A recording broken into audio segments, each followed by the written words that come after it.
Меня зовут Лёля Нордик, я интерсекциональная феминистка, активистка, экофеминистка, художница. В общем, у меня какое-то очень разнообразное направление деятельности, и конкретно активизмом в области прав женщин я занимаюсь, наверное, плотно вот последние лет 5. Это как-то началось одновременно с тем, что я начала участвовать в протестных акциях политических против власти Российской Федерации. Вот. Но это связано с какой-то моей личной жизнью, моим личным опытом взаимодействия с людьми в нашем обществе и так далее. Сегодня я хочу рассказать вам, это даже скорее не лекция, то, что будет сейчас, а я бы назвала это докладом, потому что это какое-то такое summary моего опыта о том, как вообще можно развивать сообщество, феминистское в том числе, но я бы опять же хотела уточнить, что вот те стратегии развития активистских инициатив, о которых я расскажу сегодня, они в принципе применимы на любую область, связанную с темами социальной справедливости. То есть это не только фемповестка, это и экология, это и права животных, это и ЛГБТ плюс тема. То есть вот все, что связано, любые права меньшинств, это все можно применять. И моя цель сегодня — вдохновить вас на то, чтобы развивать активистскую деятельность у вас в регионе, в вашем городе, в вашем маленьком сообществе, я не знаю, там, в вашей школе, в вашем институте, у вас в офисе, на работе, и таким образом приближать наше общество к каким-то очень важным переменам. И если пробежаться по тому, о чем мы сегодня будем говорить, я хочу сказать, что в частности, речь пойдет по улучшению социальной мобильности активистов и вас самих, и людей, которые с вами рядом находятся и тоже занимаются этой темой, про то, как вообще можно начать заниматься активизмом и почему это не так сложно, как может показаться на первый взгляд, про то, как можно разделиться друг с другом ресурсами, а под ресурсами я подразумеваю как социальный капитал, так медиаресурсы, так и знания и какой-то опыт, как укреплять горизонтальные связи, то есть создавать сообщества, в которых нет какой-то иерархии, вертикали власти, которые работают на условиях равноправного участия всех включенных в это сообщество людей.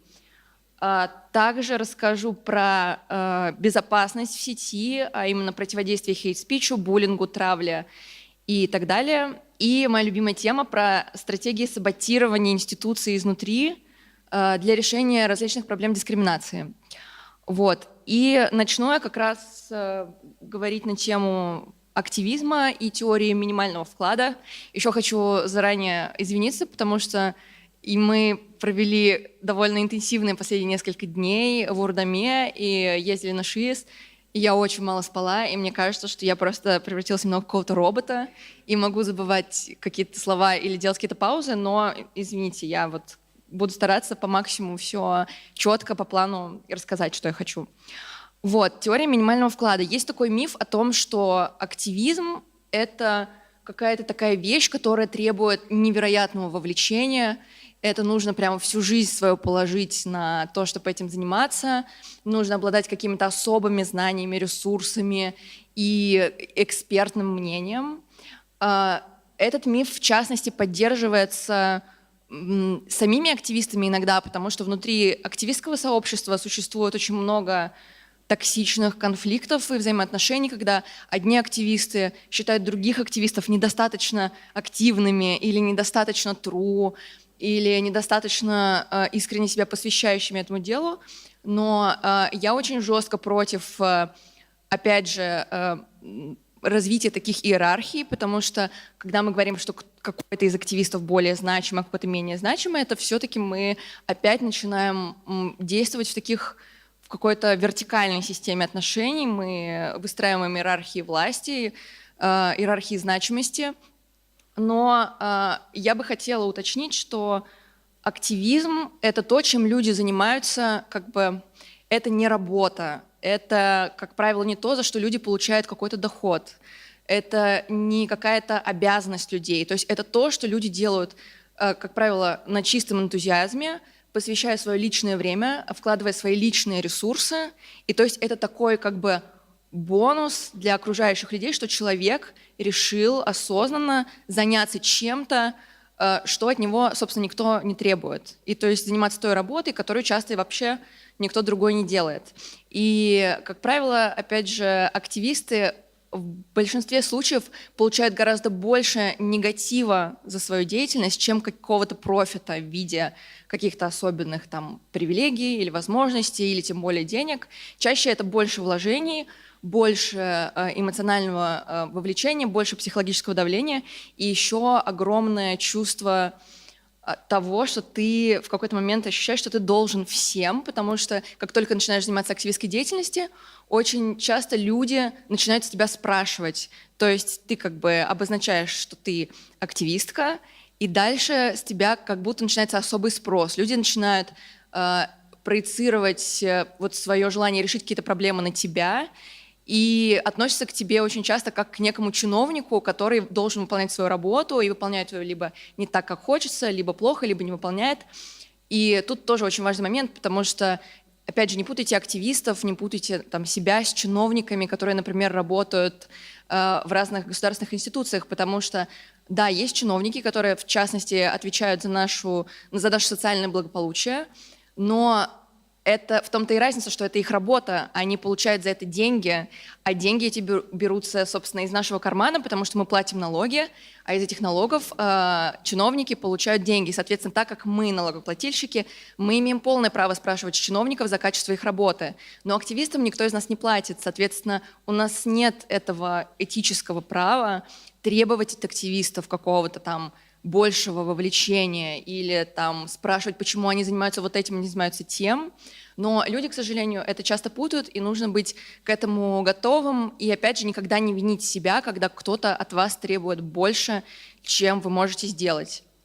И вот если возвращаясь к теории минимального вклада, вот это вот все, что я сказала, очень часто мешает людям, которые, в принципе, чувствуют в себе желание начать заниматься активизмом, чувствуют эту преграду, потому что им кажется, что это такое слишком большое, к чему они не готовы.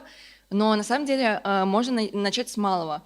Например, соцсети дают огромное пространство для действия, и распространение информации – это просто самый первый шаг и самый простой шаг, с чего можно начать активистскую деятельность.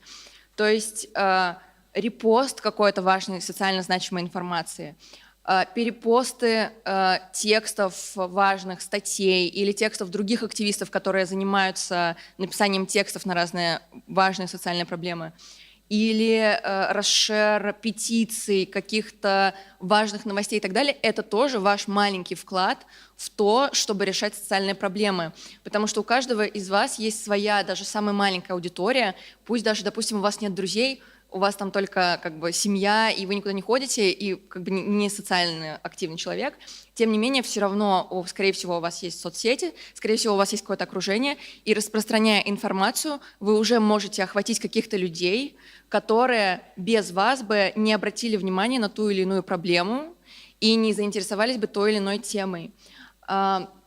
Также есть такая концепция авторитетного мнения, и не обязательно быть там какой-то медиаперсоной или экспертом в какой-либо области, чтобы обладать авторитетным мнением. То есть каждый из нас так или иначе, скорее всего, является авторитетным мнением для кого-то из наших близких. Это могут быть наши друзья или родственники, или там какие-то наши коллеги по работе. И очень часто, когда вы говорите вот в вашей среде о социальных проблемах, да, может быть такое, что большинство людей к вам не прислушаются и не заинтересуются вашей точкой зрения, или скажут, что им это неинтересно, не захотят вас слушать. Но даже если найдется хотя бы один человек, который впервые заинтересуется тем, о чем вы говорите, поддержит вас в чем-то, это уже помогает вам расширять вот это вот как бы гражданское общество, которое чувствует свою ответственность за то, что у нас происходит. Вот, я понятно, да, говорю? Все нормально? Хорошо. Поэтому, да, теория минимального вклада, соцсети, репосты, петиции, подписи петиций, опять же, как бы активизм, особенно политический активизм, все, что связано с социальной справедливостью в нашей стране, так или иначе, это политическая история. И понятно, что когда мы живем в государстве, где можно сесть за репост, грубо говоря, очень важно думать о собственной безопасности. И когда вы расшириваете какую-то информацию, осознавайте те риски, с которыми вы можете столкнуться конкретно в вашем городе, конкретно в вашем регионе. Если вы знаете, что там как бы в вашем городе уже людей за репосты как бы сажают или как-то прессуют власти, возможно, не стоит этого делать сейчас. Возможно, можно сделать что-то другое. Возможно, нужно как бы там, я не знаю, просто подписать петицию или там рассказать вербально каким-то своим друзьям про какие-то материалы важные. То есть всегда думайте о своей безопасности. Также есть миф о том, что как бы настоящие активисты — это активисты, которые там вот как бы ездят на станцию ШИЭС и идут по лесу, лезут на баррикады и протестуют на улицах, а как бы активизм в соцсетях — это что-то такое более безопасное и менее важное, но на самом деле это не так. Это просто разные виды активизма, это разные практики, но ни одна из них не является более или менее важной. Это просто разные стратегии, потому что для того, чтобы создавать какие-то социальные изменения, нужен комплексный подход. Нужно и ходить на митинги, и делать посты, и писать статьи, и заниматься исследованиями. Просто кому-то комфортно делать одно, кто-то лучше делает другое и так далее. Так, вопрос социального лифта. Социальный лифт — это или социальная мобильность — это такой термин, который определяет узнаваемость человека, его успешность в обществе, его медийность в том числе. И вот, например, я сейчас приведу пример с фем-активизмом. Есть такая серьезная проблема, да и вообще с любыми активистами, когда какие-то активисты получают гораздо больше медиакапитала и получают более высокую социальную мобильность, чем другие. Но с этим тоже можно работать, и с этим очень важно работать. Например, скажем так, почему это так происходит, это часто связано с тем, как работают СМИ, как работает пресса. Например, если мы говорим про фем-активизм, про феминизм, то, наверное, каждый из вас точно знает там 2 или 3 медийных феминисток, имена которых у всех на устах, которые чаще всего появляются в СМИ, на разных сайтах, имя которых можно легко там загуглить и получить кучу разных ссылок на интервью и так далее. И, соответственно, создается впечатление, что, например, там фем-активизмом занимаются там какие-то там 3 или 5 человек, имена которых всем знакомы. Но по факту это не так, потому что феминизмом, фем-активизмом занимается гораздо больше людей, и не только в Москве и Петербурге, а еще и в регионах, и по всей стране. Но почему это происходит? Потому что, допустим, как бы вот да, сейчас там права женщин, социальных меньшинств в тренде, и многие медиа делают про это материалы. И представим, что медиа хочет сделать какой-то материал про феминизм. Что они делают? Журналист делает ресерч и хочет, например, запросить комментарий у какой-то фем-активистки. И вот в результате этого ресерча он, например, находит фем-активистку, с которой делает интервью или запрашивает у нее комментарии. Соответственно, эта активистка получает некий медиакапитал, она получает публикацию в прессе, получает некий уровень уже узнаваемости и публичности. Что происходит дальше? Другое СМИ хочет сделать материал на эту тему. И вот здесь происходит как бы не очень хорошая вещь, потому что, скорее всего, журналист, чтобы облегчить себе работу, он погуглит фем-активисток, увидит эту статью, которая вот была опубликована там другим изданием, и, скорее всего, возьмет интервью у той самой активистки, у которой интервью уже брали, потому что у нее уже есть некая медийность, потому что человек видит, что да, это как бы уже проверенная персона, которая обладает экспертным мнением и так далее. И так происходит по цепочке. И в итоге одни и те же люди получают больше совершенно как бы освещения в прессе, чем другие. Но это не их вина, а это скорее вина того, как работает медиа, потому что просто это как бы... Я не знаю, ну, так проще работать, чем делать весь ресерч с нуля, проще посмотреть, что делают твои коллеги, и как бы воспользоваться этой информацией. Но то, что я сейчас скажу, это стратегия, которая, наверное, которую можно применять, когда у вас у самих уже есть какой-то социальный капитал, когда у вас у самих уже есть какая-то определенная известность на уровне какого-то сообщества. Важно с точки зрения, опять же, феминистской этики, этики какого-то горизонтального развития, равноправия, развития вот этих горизонтальных неиерархичных связей, пытаться использовать свой социальный статус, чтобы подтянуть на этот уровень других активистов, которые работают с вами в одном поле. Грубо говоря, там, вот вы уже там написали несколько статей, и к вам уже обращается пресса за комментариями, или вы участвуете в каких-то акциях, там, например, за «По морю не помойка», за «Чистый север», и к вам вот журналисты продолжают обращаться, но понятно, что вы не в одиночку занимаетесь проблемой. Рядом с вами работает еще куча активистов, которые остаются невидимыми в этой ситуации. Что вы можете сделать? Вы можете, когда в очередной раз у вас запросят какой-то комментарий или интервью, вы можете предложить кандидатуру другого активиста, который с вами занимается этой темой. Или, например, если медиа принципиально поговорить именно с вами, и вы знаете, что вы нужны этому медиа, вы нужны журналисту, который делает эту публикацию, вы можете уже пользоваться своей привилегией, своей некой властью и ставить условия. Окей, я дам вам интервью, но в этом интервью или в этой статье я хочу упомянуть вот этого человека, вот этого активиста и их проекты, и я хочу, чтобы это осталось в финальном тексте, то есть чтобы это не было вырезано, а чтобы это осталось. А желательно пусть там еще будут гиперссылки на их странички или на их там группы в соцсетях и так далее. И мой опыт показывает, что это работает, потому что когда журналисту нужно сделать с вами материал, он будет идти навстречу, и он будет как бы делать вот это, то, что ему бы не хотелось, но как бы вы поставили такое условие, и он это сделал. Таким образом, что происходит на следующем этапе? Другой журналист уже открывает этот материал, и он видит, ага, а есть вот еще 4 человека упомянуты в тексте со ссылками, есть еще 4 проекта на эту тему, к которым я могу обратиться, у которых я могу что-то узнать. То есть вы как бы подготавливаете почву, то есть в какой-то степени вы даже делаете заранее работу для будущих журналистов, но таким образом вы повышаете социальную мобильность тех людей, которые остаются вот в этом невидимом поле. Так, то же самое можно делать с разными площадками, институциями и независимыми организациями. Допустим, если вас там постоянно куда-то приглашают тоже поучаствовать в чем-то, или там в каком-то проекте, или зовут вас на какую-то конференцию, или просто приглашают поучаствовать в какой-то активистской деятельности, вы всегда можете воспользоваться возможностью подтянуть с собой еще других людей, которых по какой-то причине туда не приглашают, потому что их просто не знают. И это очень важно. И тут мы переходим к самому термину «конкуренция», который, если мы рассматриваем его вот в этой парадигме феминистского дискурса, сферы вот этих горизонтальных отношений, то само понятие слова «конкуренция», оно совершенно переворачивается в другую сторону. Потому что, когда мы говорим о конкуренции, мы часто думаем о бизнесе и рассматриваем это понятие в негативном ключе, то есть как бы что такое конкурент? Конкурент — это человек, который с тобой делит какие-то ресурсы, с которым ты соперничаешь. Грубо говоря, это человек, который с тобой работает в одном поле, и, соответственно, меньше всего в твоих интересах это как-то делить с ним эти ресурсы, делиться с ним какими-то знаниями или контактами и так далее.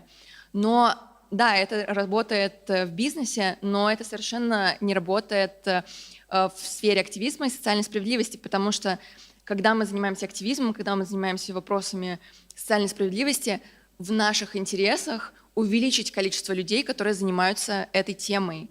То есть в наших интересах вовлечь гораздо большее количество людей вот в эту активистскую работу. И, соответственно, в наших интересах не ограничивать доступ других людей к этим ресурсам информационным, проектам, какой-то видимости, а наоборот их подтягивать и привлекать в эту деятельность, потому что как бы наша конечная цель — добиться каких-то социальных изменений, будь то там, я не знаю, разрушение патриархата, хорошая экология, права животных, что угодно. И добиться этого мы можем только таким образом, когда увеличится количество людей, которые с нами работают в этом направлении, которым не все равно, которые занимаются какой-то активистской деятельностью. Вот. Так, и поэтому разделение ресурсов, помимо вот социального капитала, взаимодействия с медиа и какими-то проектами, могут быть также знания. Опять же, вот как бы как мы мыслим в контексте бизнеса, то есть мы никогда не скажем нашему конкуренту, где мы там что производим, где мы нашли какие-то лазейки, где мы нашли, где там что подешевле взять, как там получше с кем договориться, потому что нам это невыгодно. Но когда мы занимаемся активизмом, когда мы занимаемся социальной справедливостью, очень важно делиться своим опытом и теми как бы своим опытом, опять же, ошибок, когда вы пытались что-то сделать, у вас это не получилось, но вы нашли решение. Очень часто люди как бы совершают одни и те же ошибки, и вы можете как бы ускорить развитие сообщества активистского, когда вы делитесь своим опытом, когда вы рассказываете людям о том, с какими трудностями вы столкнулись в той или иной ситуации, какие ошибки вы совершили, как вы их решили, там, как вы связались с этим проектом, как вы там организовали митинг, как вы организовали фестиваль, или как вы там создали петицию, или как вы подали документы в администрацию вашего города на решение какой-то проблемы. То есть вы можете всем этим делиться, соответственно, люди, которые после вас хотят заняться чем-то подобным, они экономят свое время и не проходят весь этот тот сложный путь, который вы прошли. И тут не стоит обижаться и переживать, что типа вот, я это все с нуля узнавала, я там все это искала, натыкалась на какие-то, наступала грабли, а теперь вот человек на всем готовеньком будет что делать. Нет, это не важно, потому что наша цель — это достичь какого-то результата, соответственно, гораздо важнее поделиться ресурсами и помочь другим людям быстрее достигнуть этого результата тоже. Так, одна из стратегий еще есть, это вот как раз если говорить о том, как делиться знаниями, очень важно, например, сейчас, в общем, по порядку расскажу. Например, есть такая очень хорошая стратегия – это создавать инструкции по организации какого-либо мероприятия. Например, вы делаете фестиваль или вы делаете какой-то митинг, и вы вот успешно его провели, все хорошо. Есть еще куча людей, которые, возможно, там в своей какой-то области решения социальных проблем хотят тоже сделать такое, но им, опять же, нужно будет все делать с нуля. Вы можете сделать пост-инструкцию. Вот мы провели такой-то фестиваль, мы сделали там, не знаю, такую-то лекцию, мы там создали петицию или, не знаю, что угодно, и вот вы пишете инструкцию. Сначала мы там сделали вот это, потом мы проконсультировались с тем-то специалистом, получили какие-то инструкции, вот они.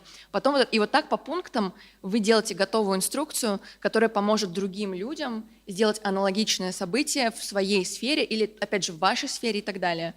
И вот у меня был такой опыт, я не знаю, может, кто слышал, недавно, в начале марта в Москве происходил фестиваль Femland. Он состоял из 2 частей, там был рок-кэмп для девушек, там у девушек была возможность создать свою группу за несколько дней, научиться какой-то базовой игре на разных музыкальных инструментах.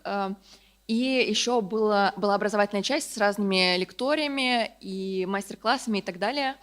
Вот. И этот фестиваль был создан еще с помощью сайта «Такие дела», то есть там как бы частично команда «Таких дел» этим занималась, частично фем-активистки местные, и получилось очень большое событие, и после того, как оно прошло, в группе этого события просто выложили инструкцию, как сделать аналогичное событие в вашем городе.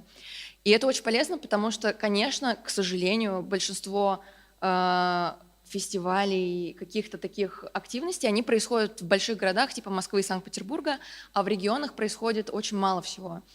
И когда появляются такие инструкции, людям в регионах или из других городов легче сделать что-то такое с нуля в своем городе. Так, что еще?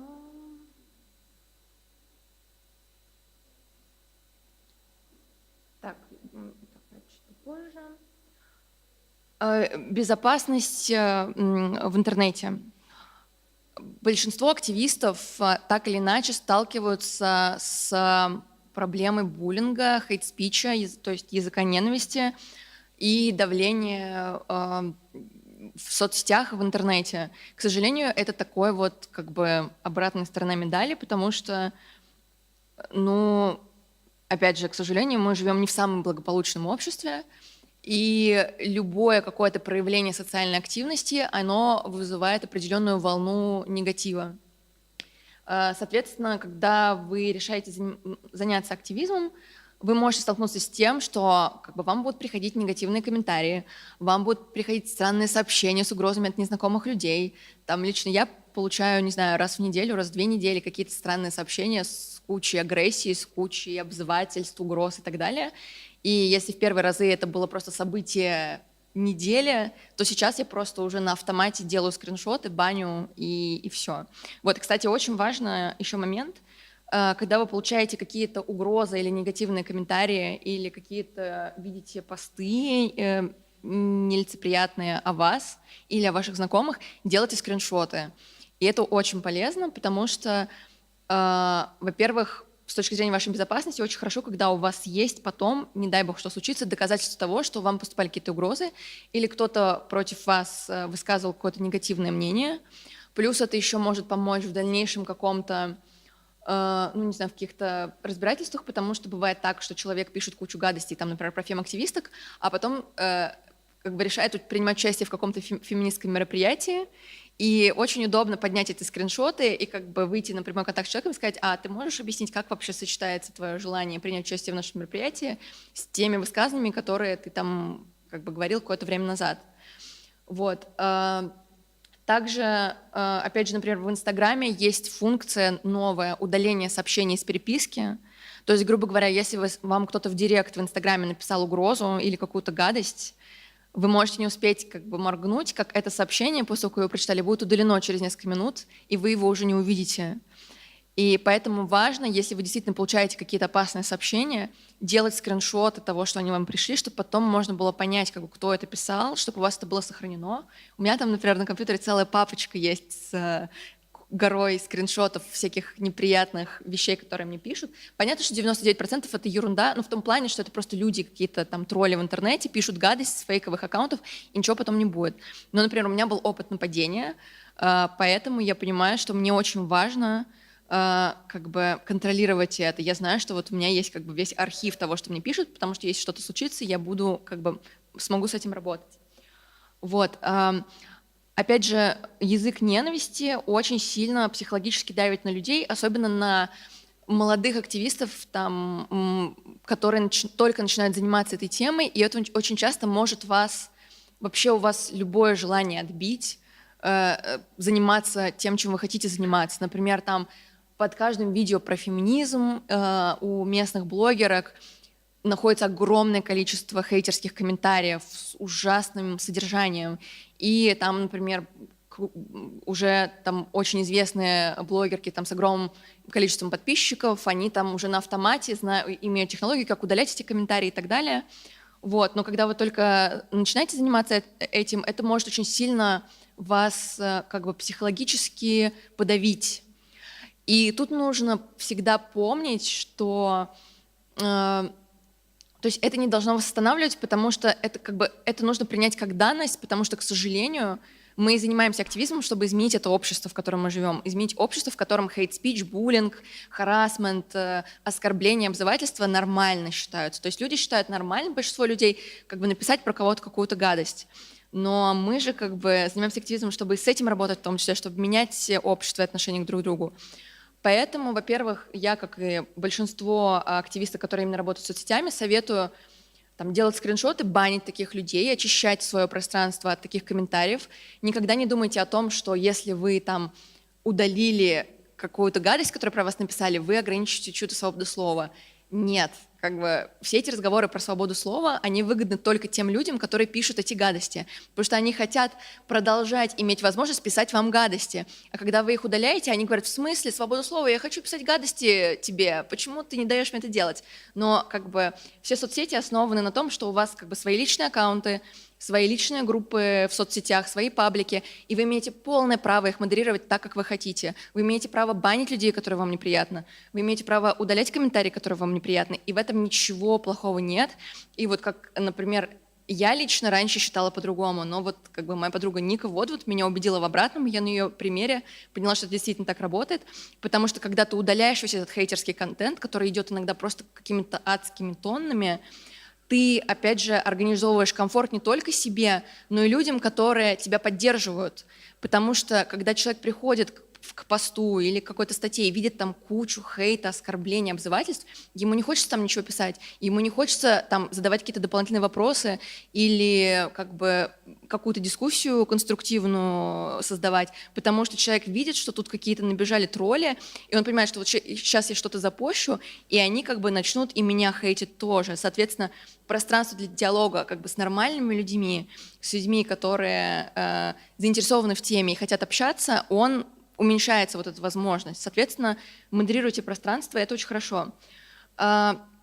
Также есть очень хорошая функция в соцсетях — это жалобы на контент. То есть помимо, например, того, что люди могут приходить к вам в комментарии и писать в ответ на вашу социальную активность какие-то плохие вещи, могут создаваться этими людьми альтернативные какие-то паблики, где они у себя на площадке будут писать гадости про вас. То есть распространенная вещь, когда там про тех же активистов делают мемы с какими-то тоже обзывательствами, какие-то издевательские посты, или постят там разные странные альтрайт-группы, контент с насилием и так далее. Как бы по сути, с одной стороны, вы ничего не можете сделать, потому что это же как бы их паблики, это их пространство, но функция жалобы на контент помогает с этим работать. То есть сейчас везде, в YouTube, ВКонтакте, в Фейсбуке, в Инстаграме есть кнопочка «Пожаловаться на материал». И если вы видите такой контент, вы можете спокойно нажимать «Пожаловаться», и администрация этого сайта рассмотрит этот материал. По идее, она должна рассмотреть и удалить этот контент. Но на планете живет очень много миллионов людей, которые пользуются интернетом и соцсетями, и, соответственно, ваш один клик, скорее всего, вообще ничего не решит. Поэтому есть такая стратегия, как создание, например, групп быстрого реагирования на публикации такого контента. Например, вот вы там занимаетесь, например, фем-активизмом или там экологией, или вот, да, опять же, защитой там ШИСа от свалки. Вы создаете свою активистскую группу, в которой вы выкладываете контент оскорбительный про вас, про активистов, какой-то там фейковый контент и так далее, с единственной целью, чтобы все участники вашей группы целенаправленно пошли и нажали кнопку «Пожаловаться» на нужной категории, потому что там еще можно выбирать категории, как бы по какой причине вы жалуетесь. Это там насилие, изображение, или там харассмент, или оскорбление и так далее.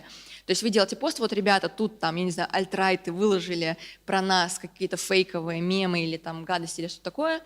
Идем по этой ссылке, нажимаем «Жаловаться», и когда на публикацию такую сразу жалуются много человек, то есть там, я не знаю, 10, 50, 100, 200, как правило, реакция администрации сайтов работает очень быстро, и контент очень быстро удаляется. Здесь есть обратная сторона, потому что эту технологию пронюхали и как бы люди, которые противники как бы движений, связанных с социальной справедливостью. И были примеры, когда, например, фем-активистки выкладывали какие-то посты там, про насилие или про дискриминацию и так далее, и туда набегали там двачеры или альтрайты, и точно так же коллективно нажимали кнопку «Пожаловаться». И тут это как бы уже проблема технической как бы работы вот этой не службы безопасности, а в общем техподдержки этих соцсетей, потому что очень часто техподдержка находится за границей, и вашу жалобу могут получить люди, которые вообще не понимают, там, что в посте по-русски написано и так далее, но они видят кучу жалоб, и они могут, к сожалению, с закрытыми глазами просто увидеть: так, 200 человек пожаловались, снимаем публикацию, удаляем контент. А в контенте может вообще не быть ничего оскорбительного. Поэтому к этому тоже нужно быть готовым. И, допустим, если ваше, опять же, видео или пост удалили, хотя вы не нарушали никаких правил, вы также можете коллективно пожаловаться и отправить письмо на восстановление этого контента. Ну, в общем, это такая война в соцсетях бесконечная. Тем не менее, это как бы стратегии, которые, правда, можно применять. Вот. Потом еще про hate speech. Про вступление в диалог с людьми, которые пишут гадости. Это такой очень тонкий вопрос. Меня часто спрашивают, нужно ли отвечать людям, которые пишут про вас гадости, нужно ли вступать с ними в какой-то диалог. Тут однозначного ответа нет, потому что нужно смотреть по ситуации. Важно понимать, что часто люди пишут гадости или какие-то резкие комментарии в ответ на ваши какие-то посты или на ваши акции, не потому, что они хотят вступить в диалог, а потому что как бы их единственная цель — это обесценить ваш труд, обесценить ваши убеждения, унизить вас, оскорбить. У них вообще ноль намерений что-то узнать, получить какие-то знания, вступить в какую-то дискуссию. То есть это люди, которые приходят намеренно для того, чтобы вас оскорбить и выразить свою точку зрения, хотя, возможно, они даже не разбираются в теме вообще никак, просто они как бы хейтеры. С такими людьми, наверное, нет, я убеждена, что нет смысла вступать в какой-то диалог, потому что вы только убьете свои нервные клетки, а результаты не получите, потому что эти люди не настроены на коммуникацию. А когда человек не настроен коммуницировать и слышать другого человека, получать новые знания, то бессмысленно ему что-то говорить, потому что он пришел с другой целью. Он пришел с целью поругаться, обозвать вас и так далее. Но есть примеры, когда действительно люди готовы прислушаться к вашей точке зрения. Вот они приходят, там, ваш комментарий про, например, там про ШИС, говорят, да что это свалка, да нормально, везде свалки есть, никто не умер, ничего никуда не денется, что вы тут кипиш наводите? И вы можете попробовать как бы объяснить этому человеку и сказать, нет, ну вот посмотри, вот есть такая-то информация, такая-то информация, как бы почитайте вот тут, посмотрите вот там, на самом деле как бы вы не совсем правы, потому что вы не очень хорошо разбираетесь в теме, вот могу вам предложить такой-то контент. И бывают случаи, когда человек смотрит вот эти вот какое-то подробное объяснение, какой-то контент и говорит, ого, ничего себе, я не знал, не понимал, теперь я понимаю, что вы действительно делаете какое-то правильное дело. И это, конечно, очень полезно, когда вам удается людей, которые наотрез отказываются с вами в чем-то соглашаться или поддерживать какие-то важные социальные движения, перейти на вашу сторону. Но зачастую это какой-то просто 1% людей, и часто это требует от вас огромного количества ресурсов. И это нормально, когда у вас этих ресурсов может не быть. Даже если вы чувствуете, что человек готов идти на какой-то диалог, готов услышать от вас какую-то информацию, вы, в принципе, не обязаны этому человеку что-то объяснять, потому что, ну, как бы вы не нанимались быть учителем, вы не нанимались быть Гуглом и так далее, или ресерчером какой-то информации. То есть, если у вас есть ресурсы кому-то вдруг что-то объяснить, попытаться с человеком, поменять точку зрения человека, go for it, делайте это. Если нет, как бы не мучайтесь, не пытайтесь себя что-то вдавливать, потому что как бы вам за это никто не заплатит, терапевта вам потом никто не наймет, и ваши нервные клетки не восстановятся. Вот. Значит, как бы, если уже мы заговорили о безопасности, то хочу еще поговорить про насилие, которое как бы невербальное, реальное, ну, не реальное, а физическое, которое происходит вне социальных сетей. Как бы так как я занимаюсь правами женщин и феминизмом, мне очень важна эта тема. Тема харассмента, насилия, изнасилований, домашнего насилия и так далее. И тут тоже есть стратегии для того, как объединяться для решения этих проблем. И про домашнее насилие там, в регионах и вообще можно, конечно, отдельную вообще сделать лекцию, потому что проблема гигантская, она охватывает всю страну вне зависимости от регионов, и как бы и большие города, и маленькие деревни, там насилие гендерное происходит везде. К сожалению, не везде есть институции, которые помогают бороться с этим насилием, такие как кризисные центры для женщин и так далее. Не везде местное сообщество готово обсуждать эти проблемы публично.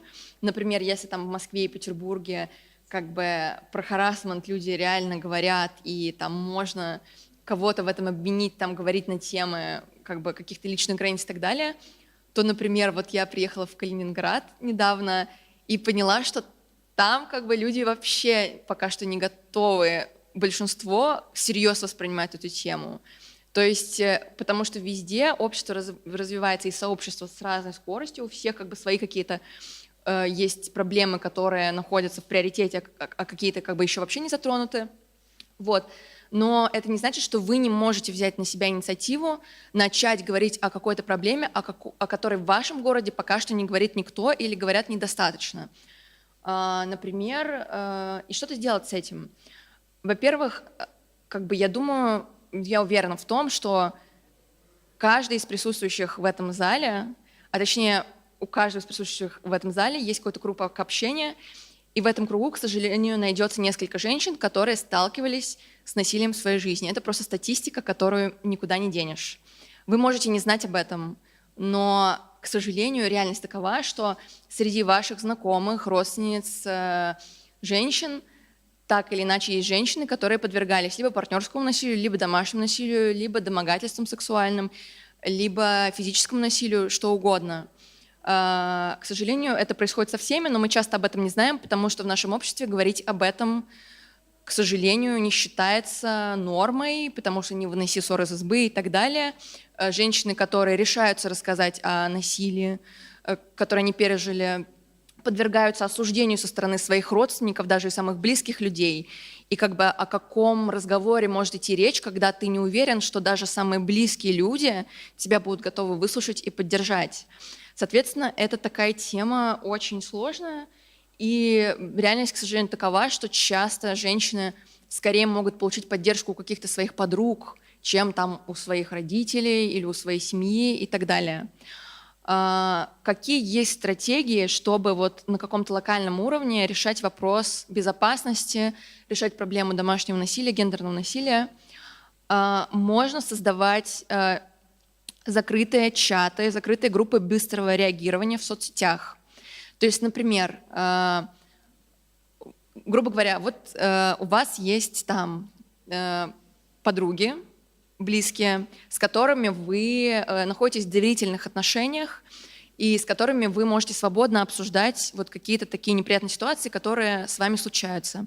Вы можете объединиться друг с другом, пусть это будет 2 человека, пусть это будет 3 человека, 5 человек. Вы можете создать общий чат, в котором вы договоритесь, что если с вами произойдет какая-то плохая ситуация, домогательство, не дай бог изнасилование, партнерское насилие, физическое насилие, что угодно, вы знаете, что вы можете анонимно и как бы в доверительном формате в этом вашем чате, то есть вот в этом вашем кругу рассказать об этой проблеме. И люди, которые с вами в этом чате находятся, будут готовы вам оказать какую-то помощь и поддержку.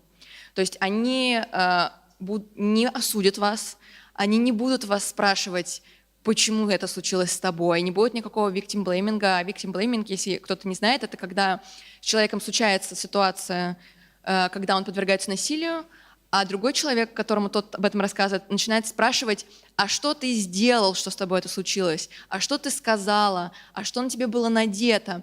Почему это случилось с тобой? То есть как бы человек смещает фокус не на саму проблему, не на само насилие, которое неприемлемо, а пытается найти причину в самом человеке, как будто он несет какую-то ответственность за то, что случилось с ним. Нет, это так не работает. Люди, с которыми случается насилие, не виноваты в том, что с ними случается насилие.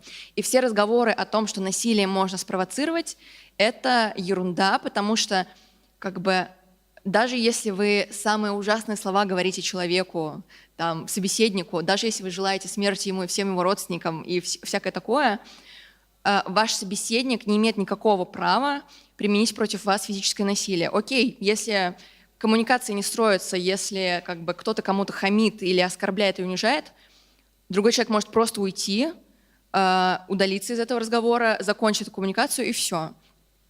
Другое дело, когда мы говорим о самообороне. Понятно, когда на вас нападают, вы обязаны, вы должны себя защитить. Вы можете вступить в какой-то контакт, вы можете применить какую-то силу, чтобы защитить себя, но это не является проявлением насилия. Самооборона не является насилием, это разные вещи. Здесь я говорю именно про то, что там кто-то кому-то что-то сказал, и кто-то как бы на это ему, там, я не знаю, по голове бутылкой дал. Вот как бы в этой ситуации виноват только человек, который проявляет физическое насилие. Соответственно, создавая такие чаты, вы заранее договариваетесь о том, что в этой вашей маленькой группе вы будете в случае чего готовы друг другу помочь.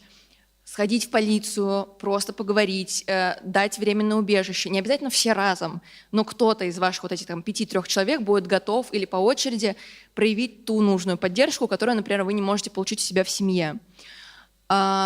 И это очень важно, потому что у вас может быть все прекрасно в отношениях. Вы можете жить в прекрасной семье, у вас может не быть никакого опыта насильственного, никаких угроз, но, к сожалению, статистика такова, что с вами это может случиться в любой момент. Ну, потому что мы живем в таком обществе, и там риск у женщины подвергнуться насилию или у представителя там, любых социальных меньшинств очень высокий. Соответственно, когда вы имеете вот этот какой-то бэкап в виде людей близких, не обязательно родственников, это ваш какой-то план «Б», вы знаете, что у вас есть какая-то защита, и у вас будет какая-то поддержка.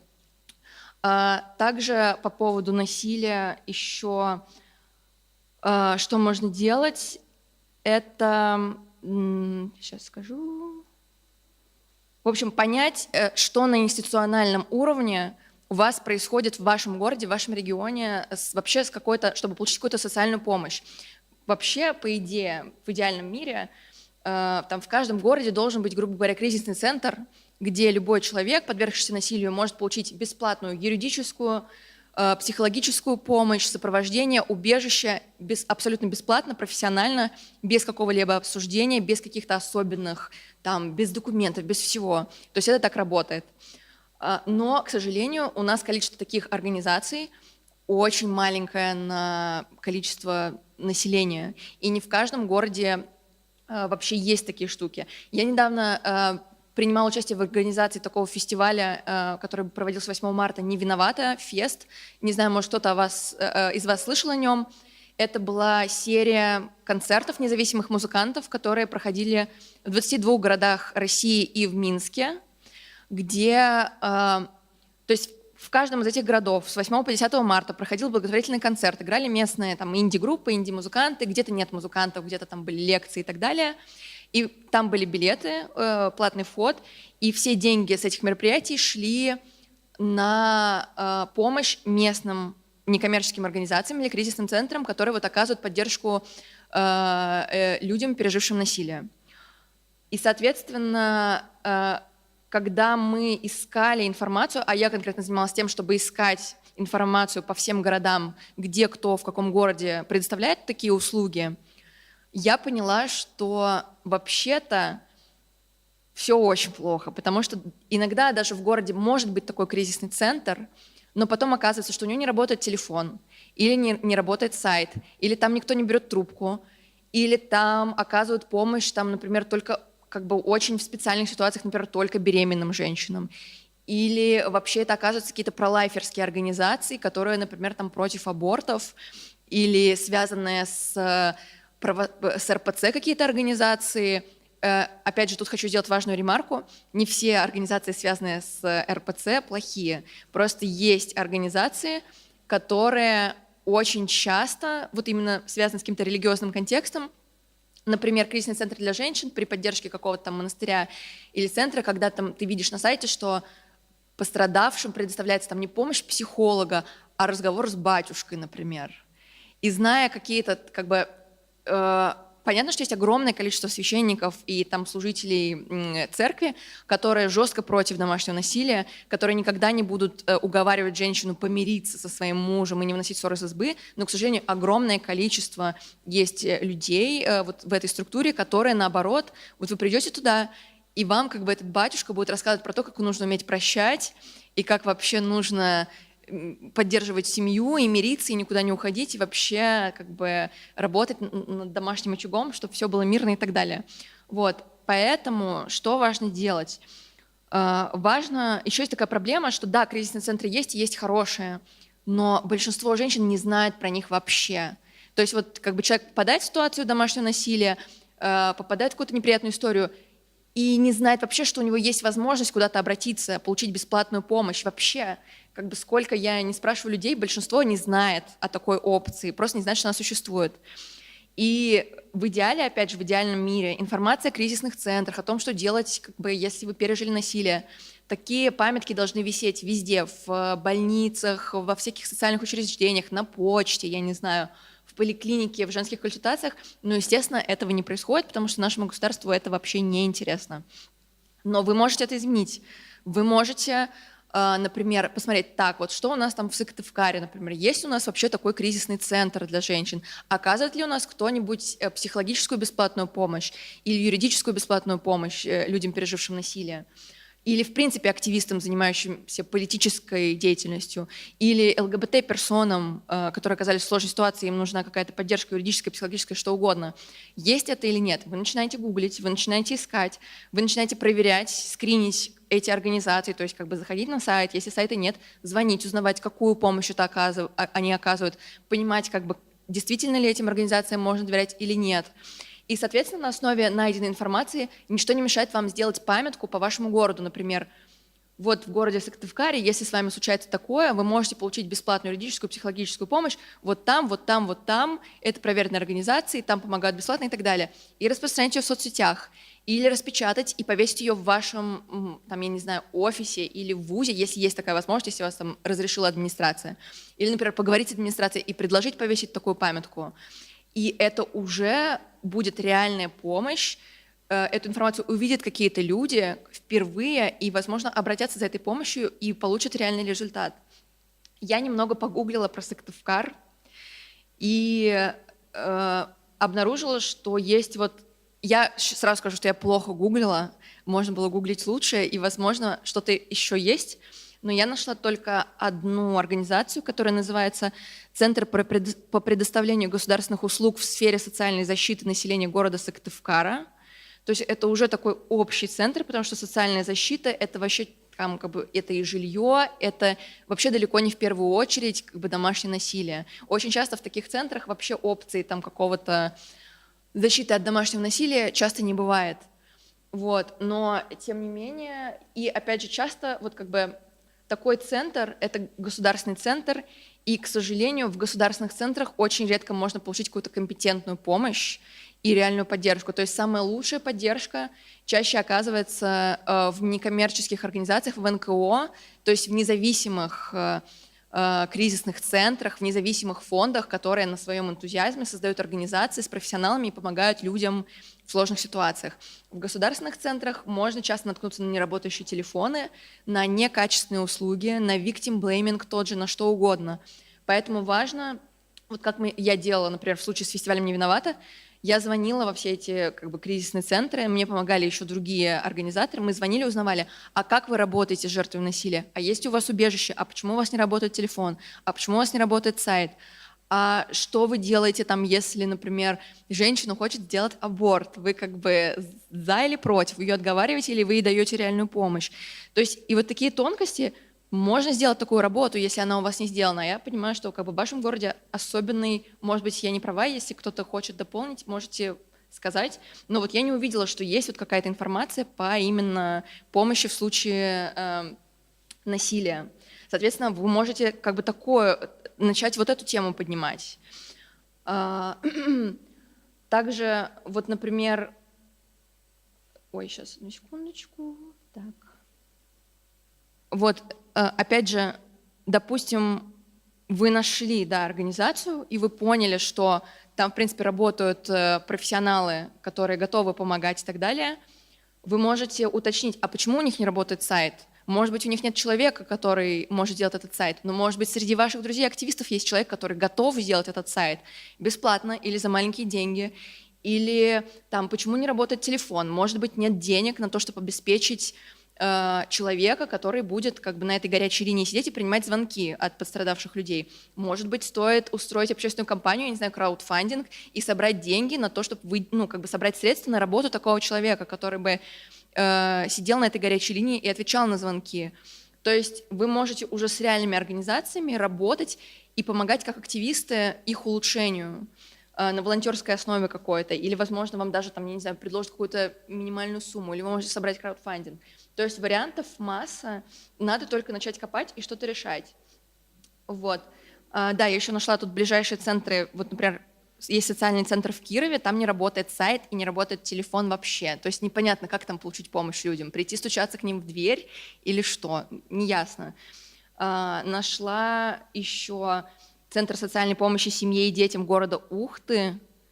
Нет сайта, есть группа ВК, но там вообще ничего не понятно тоже, чего делать, куда звонить, как. То есть вы тоже можете сказать, а давайте мы там вам сделаем классный пост в вашей группе ВК, который вы повесите в закреп, и людям будет понятно, как с вами связаться. Ой, да, в Кирове там есть какой-то центр Вифлеем в Вятке, который оказался дико пролайферским, потому что они там, например, женщин отговаривают делать аборт и очень гордятся этим. Это просто какой-то ужасный мрак. Вот. Так, ну ладно, про это уже закончим. Что еще? Опять же, еще чуть-чуть скажу про проблему насилия, как с этим можно работать. Вот. Важно понимать, что человек, если вот в вашем круге есть человек, который пережил насилие, ему очень... И он действительно, она готова с этим что-то делать и как-то с этим работать, ей будет нужна очень большая поддержка и очень много сопровождения. То есть если там человек пережил насилие, ей нужно очень много внимания в том плане, что не нужно отправлять эту женщину одну в полицию, не нужно ее отправлять одну там, в поликлинику, не нужно ее направлять одну к адвокату. Потратить свое время, чтобы быть вместе с ней, потому что человек, переживший насилие, находится в ужасном психологическом состоянии, в ужасном состоянии подавленности, и в таком состоянии общаться с государственными институциями типа полиции и поликлиники — это просто ужасно. То есть, скорее всего, персона, которая обратится за такой помощью, она оттуда сбежит через 5 минут и скажет: я не хочу вообще как бы этим заниматься, и не будет ничего делать. Но если вы будете с ней, если вы будете это делать вдвоем, то как бы вы можете взять на себя огромное количество коммуникаций, вы можете поддерживать этого человека на всех этих этапах, и это очень важно, потому что один человек в 99% не справится с этой машиной, потому что это очень тяжело. Также не стесняйтесь самим гуглить какую-то информацию. Например, вот как бы персона пережила насилие, загуглите бесплатную психологическую помощь. Это может быть не обязательно в вашем регионе, это может быть онлайн какой-то сайт, где эта персона может онлайн в чате переписываться с психотерапевтом или позвонить, там, например, есть, господи, забыла, как называется, организация «Анна», там есть всероссийский бесплатный телефон доверия, куда может обратиться любой человек и обсудить вот этот пережитый опыт и получит там помощь по телефону. То есть как бы предложите свою помощь, дайте человеку просто как бы информацию готовую на блюдечке, скажите: вот, ты можешь позвонить сюда, давай я помогу тебе записать в кризисный центр, давай я тебя запишу на консультацию с психотерапевтом, вот статья, почитай, как это помогает людям. Потому что очень часто люди, опять же, закрываются и не хотят вообще говорить о произошедшем, не хотят никак с этим работать, поэтому можно постараться взять на себя ответственность, помочь этим людям прийти к какому-то решению, это очень важно, потому что сами они, скорее всего, не справятся. Перейду к теме саботирования институций, тоже моя любимая тема.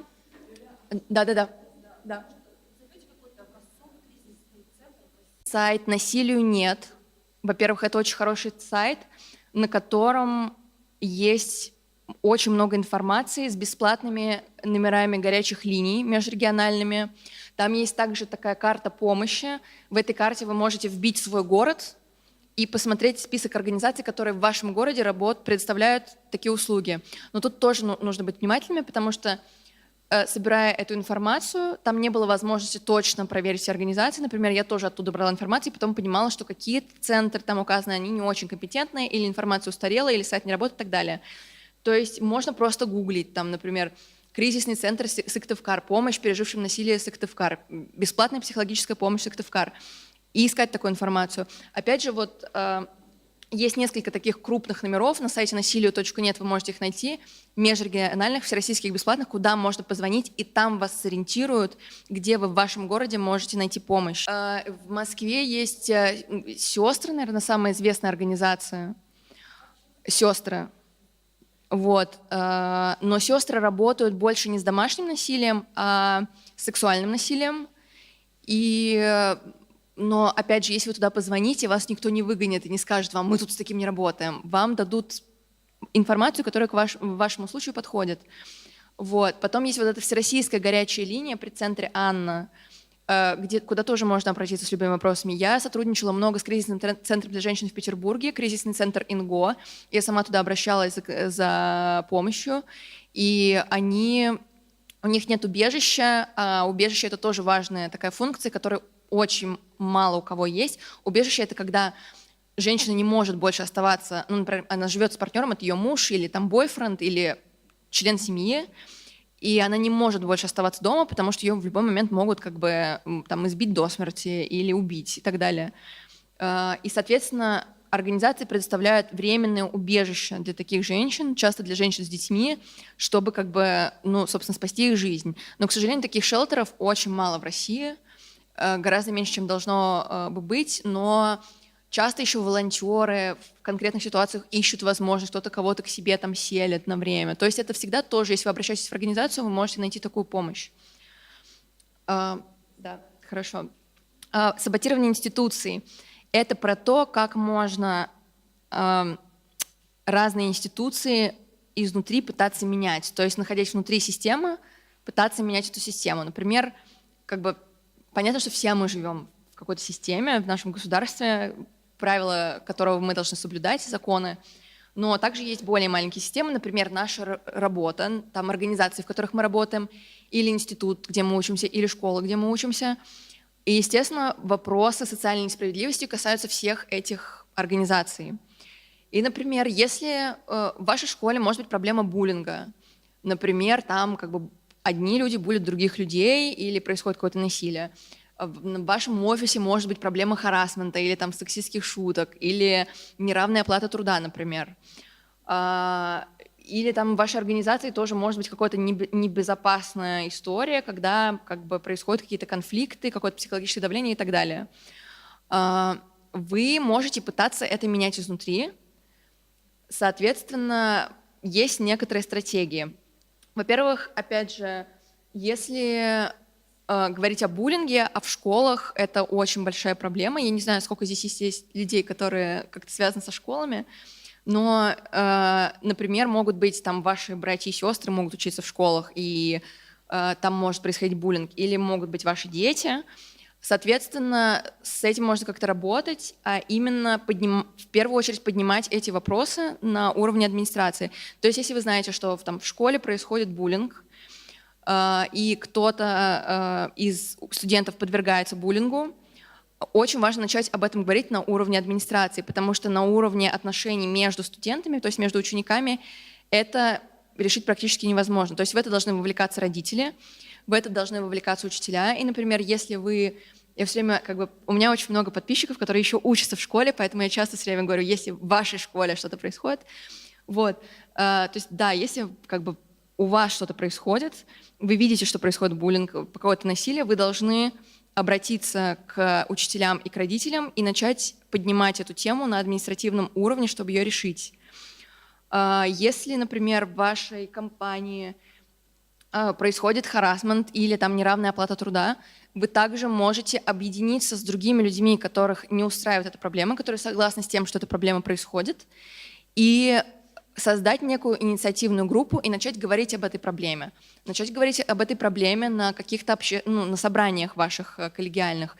Начать там, написать какое-то заявление и попробовать встретиться с там, вашим боссом, с вашей администрацией, сказать, что вот у нас в коллективе существует проблема, например, харассмента, или там как бы мужчины шутят сексистские шутки про женщин, или, например, там женщины получают гораздо меньше, чем мужчины, нас это не устраивает, мы хотим что-то с этим решать, то есть выходить на какой-то диалог.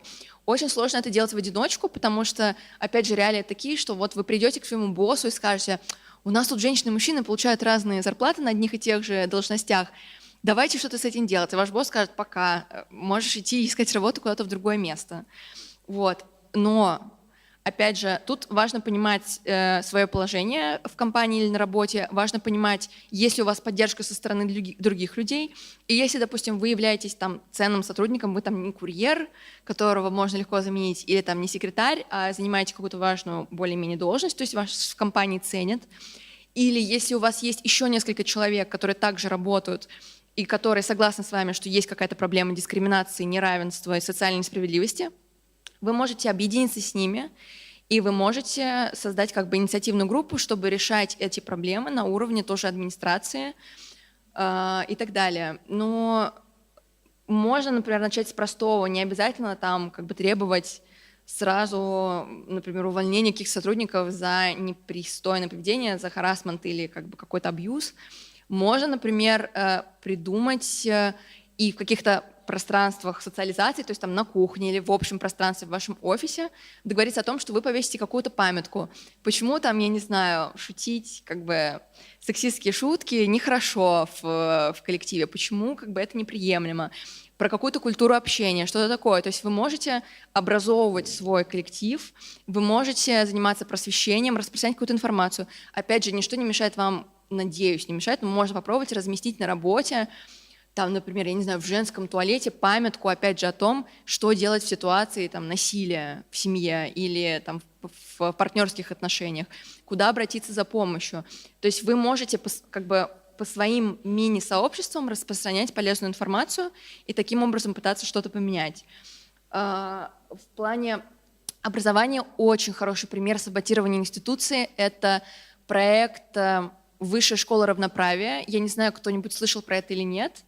В Москве и Петербурге есть Высшая школа экономики. Это такое большое, довольно успешное образовательное учреждение, в котором, естественно, как в любом образовательном учреждении, есть много социальных проблем и разного вида дискриминации, несправедливости и так далее. Ну, в общем, инициативная группа студентов, феминисток, среди которых Саша Алексеева, довольно известная фем-активистка, решили, ну, во-первых, они начали поднимать проблемы там сексизма преподавателей, разных там как бы правых настроений среди студентов и так далее, но не получили отклика, и они решили создать альтернативный проект на базе Высшей школы экономики, Высшей школы равноправия, то есть просветительский образовательный проект.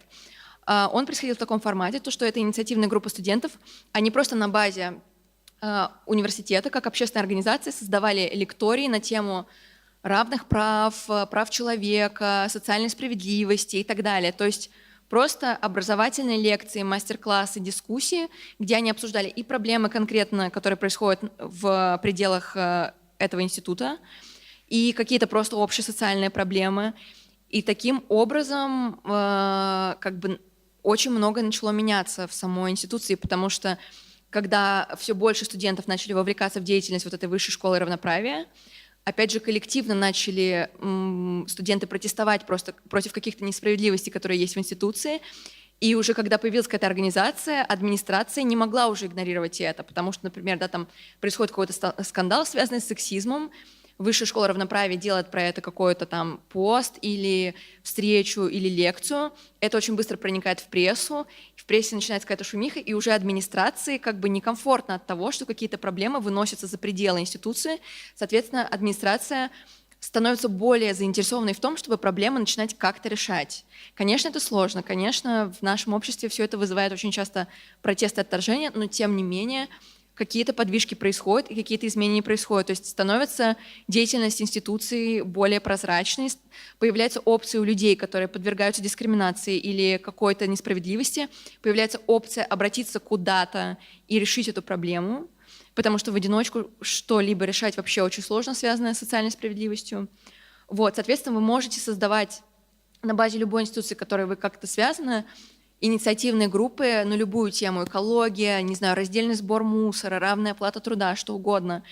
Про равную оплату труда — это, наверное, даже, может быть, больше к мужчинам такая стратегия, потому что, например, ну да, это всем известно, что мужчины и женщины в Российской Федерации и вообще везде в мире получают на одинаковых должностях разную зарплату. В России женщины получают примерно на 30% меньше, чем мужчины на одинаковых должностях. И есть такая практика в европейских странах, когда там, допустим, ценные сотрудники компании, которые заинтересованы в равноправии, которые хотят поддерживать женщин, они просто начинают интересоваться этой темой, устраиваясь на работу в компании или работая в какой-то компании уже там длительное время, они могут прийти к своему начальству с вопросом: а получают ли женщины в нашей компании такую же заработную плату, как и я на моей должности? Если это проблема, и вы как сотрудник, в принципе, имеете право получить эту информацию. И, соответственно, там, если вы ценный сотрудник, вы мужчина, вы работаете в компании, которая дорожит вами как экспертом, как специалистом, вы можете, например, сказать: я готов продолжать работать в этой компании, только если я буду знать, что, например, женщины на одинаковых должностях с мужчинами получают одинаковую заработную плату. Давайте решать этот вопрос. Понятно, что это маленький процент из всех вообще возможных ситуаций, но тем не менее такое есть. И когда об этом начинают говорить единицы людей, меняются системы, меняются отношения общества к этой проблеме. Вообще, когда люди, обладающие привилегиями, начинают говорить об отсутствии этих привилегий у других людей, то есть, грубо говоря, там мужчины, имеющие там зарплату хорошую, говорят о проблемах женщин, которые им платят недостаточно, это уже повышает вообще, ускоряет решение этих проблем, потому что, к сожалению, когда там представители меньшинств говорят о своих проблемах, их не так хорошо слышат, когда о проблемах говорят люди, которые не являются представителями этих меньшинств. Так работает наше общество, к сожалению, но это можно использовать. И вот это касается там движения профеминизма. Профеминизм — это когда мужчины поддерживают феминисток и пытаются использовать свое положение, чтобы поддерживать женщин, поддерживать социальные меньшинства. Сейчас я тоже уточню, потому что мне постоянно задают этот вопрос. Как бы женщины — это социальное меньшинство. Когда я про это пишу, все пишут мне: что? Как? Женщин же больше половины населения планеты, какое это меньшинство? Но поэтому я всегда уточняю, что понятие социального, социологического меньшинства — это научный термин, социологический. Он никак не связан с количественностью. То есть он связан с наличием привилегий. То есть мы живем в обществе иерархичном, с вертикалью власти, и в нашем обществе есть как бы доминирующие группы привилегированных людей, а есть социальные меньшинства, у которых нет тех привилегий, которые есть у доминирующей группы. Доминирующая группа, грубо говоря, это там мужчины, белые, европейцы, американцы. Вот эта доминирующая группа — это люди, у которых больше всего социальных привилегий на планете Земля. Люди с небелым цветом кожи, женщины, люди с инвалидностью, представители ЛГБТ+ сообщества — это все социальные меньшинства, у которых нет тех привилегий, которых есть у доминирующей группы. Соответственно, доминирующая группа может пользоваться своими привилегиями для того, чтобы пытаться поднять, усилить голос и представителей меньшинств и поднять на повестку, в общем, усилить, боже, все, я уже не понимаю, что говорю, в общем, поднять уровень обсуждения проблем меньшинств в обществе, потому что, к сожалению, к представителям привилегированной группы прислушиваются больше в обществе. Так, немного еще про профеминизм, важная тема, такая, скажем так, болезненная для меня. Сейчас все больше мужчин, но, конечно, как бы, если смотреть в мире, то это все равно крошечный %, но тем не менее, как бы в каких-то интеллектуальных кругах, среди людей культуры, науки, СМИ все больше мужчин интересуются правами меньшинств и как бы хотят становиться союзниками, то есть поддерживать меньшинства, становятся профеминистами или называют себя профеминистами, и то есть говорят, что да, мы за равноправие, мы хотим поддерживать женщин, мы хотим поддерживать меньшинства, но очень часто это приводит к каким-то неправильному пониманию того, что значит быть профеминистом или поддерживать меньшинство, потому что очень часто мужчины, которые называют себя профеминистами, начинают критиковать женщин и феминисток за неправильный феминизм. К сожалению, это такой очень распространенная история, то есть вот мужчина как говорит: вот, я прочитал там гендерную теорию, феминистскую философию, я понял, что мы живем в патриархальном обществе, ужасный сексизм, неравенство и так далее, я хочу с этим бороться, и сейчас я расскажу вам, феминистки, как победить сексизм и что вы делаете не так. То есть как бы это очень плохой подход, так не нужно делать, потому что на самом деле в этой парадигме ничего не меняется. Все остается как было. Мужчины продолжают объяснять женщинам, как им нужно правильно жить, какие у них на самом деле проблемы, как с ними бороться и так далее. Эта стратегия на самом деле ничего не имеет общего с поддержкой женщины, с профеминизмом. Основа профеминизма, если вам это интересно, если вы хотите поддерживать меньшинство и женщин, ваша основная задача — это критиковать не женщин, не представителей мужчин за то, что они что-то делают не так, что-то понимают не так, или, по вашему мнению, читают там не те книжки или используют не те стратегии. Вам нужно критиковать представителей доминирующей группы. То есть если вы мужчина, и если вы хотите поддерживать женское движение, вам нужно критиковать не женщин, а вам нужно критиковать других мужчин, которые считают, что женщины и мужчины не равны, которые шутят сексистские шутки, которые шутят про изнасилование, компании, которые выпускают сексистскую рекламу, корпорации, которые там, не знаю, не платят женщинам столько, сколько должны, а платят мужчинам больше. То есть ваша энергия и ваша деятельность должна быть направлена на людей из вашей социальной группы, то есть на таких же, как вы, мужчин, а не на представителей меньшинств. Потому что, как бы критикуя женщин, да, конечно, вы можете там прочитать больше книжек и больше разбираться в какой-то даже гендерной теории, теоретически это возможно, но то, что вы будете критиковать людей, которые подвергаются дискриминации, которых и так все критикуют за их деятельность, никак им не поможет. Это только как бы, опять же, вот подкрепит эту иерархию отношений. То есть вы считаете, что вы более образованный, более опытный, вы знаете, как лучше, так делать не нужно. Но, к сожалению, так делает большинство людей, которые называют себя профеминистами. Но я считаю, что с этим можно работать, и про это можно говорить. Вот. Еще хочу сказать про важную такую вещь, как safer space, безопасное пространство в переводе на русский. Нет альтернативного перевода. Везде часто пишут на английском safer space, то есть не safe space, а safer space. В переводе более безопасное пространство. Это организация пространства, может быть, на каком-то мероприятии, или там у вас дома на вечеринке, или, опять же, у вас на работе или в коллективе, где представители меньшинств будут чувствовать себя комфортно и безопасно. То есть, грубо говоря, наше общество устроено так, что в общественных местах, там, не знаю, на лекциях, на каких-то публичных, на фестивалях, не знаю, где угодно, в ночных клубах, часто представители меньшинств чувствуют себя небезопасно, потому что женщины знают, что они могут подвергнуться домогательствам, представители ЛГБТ+ сообщества знают, что они тоже могут подвергнуться какому-то насилию, и часто общество очень токсичное, и в каких-то там тоже на мероприятиях можно столкнуться с агрессией, с обзывательствами, с какими-то конфронтациями и так далее.